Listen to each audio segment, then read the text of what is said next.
डभोई का राजली गांव, जहां के लोगों का जीना गंदगी की वजह से दुभर हो गया है। एक और तो भारत देश की सरकार स्वच्छ भारत मिशन के लिए करोड़ों रुपयों का खर्च कर रही है, वहीं दूसरी ओर डभोई का ये जो राजली गांव है, वहां पर स्वच्छता के नाम पर शून्य कामगिरी नजर आ रही है।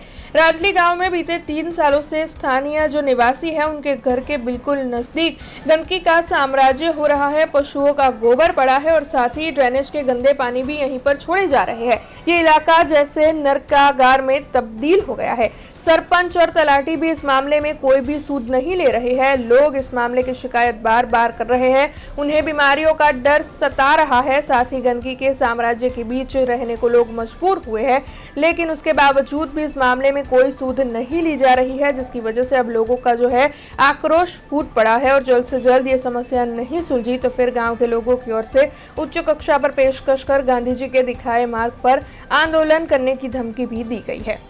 ડભોઈ તાલુકાનું રાટલી ગામ અને અમારા ઘર પાસે આ જે ગંદકો છેલ્લા 3 વર્ષથી ચાલી રહેલો છે, અમે તલાટી સરપંચોને રજૂઆત કરીએ છીએ। વારંવાર વર્ષે એ લોકો એ કરે છે, બરાબર છે। આ એને ગંદકી છે, કેટલું સ્મેલ મારે છે, એથી નજીકના રહેવાસી આજુબાજુમાં ઘરમાં છોકરાઓ છે નાના નાના, તો એમને કાલે ઉઠીને કોલેજમાં કંઈ પણ થાય એની જવાબદારી કોણ લેશે?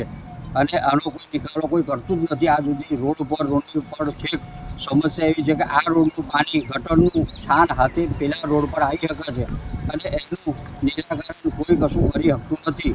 વારંવાર રજૂઆતો કરીએ છીએ તો લોકોને ધક ધમકી આપીને એ કર્યા કરે છે, દબાયા કરે છે। આવા સામાન્ય માણસ છે, એમનું શું થાય? એમનો બચ્ચો કાલે બીમાર થશે તો એમની પાસે પૈસા નથી, હજુ 100 રૂપિયા કમાઈને લાગે, ઘરનું ચલાવશે, છોકરાનું ચલાવશે, બરાબર છે। તો એમનું કંઈક હું તો એવું કહું છું કે એમના માટે કોઈક નિરાકરણ એવું કરો કે જેથી આ ગંદકી એમને ઘરની નજીકથી સાફ થાય, બરાબર? નથી એમનો છોકરો સહી સલામત રહે। हमसे जुड़े रहने के लिए हमारे YouTube चैनल को सब्सक्राइब करें और नई वीडियो की नोटिफिकेशन के लिए बेल आइकॉन को दबाएं।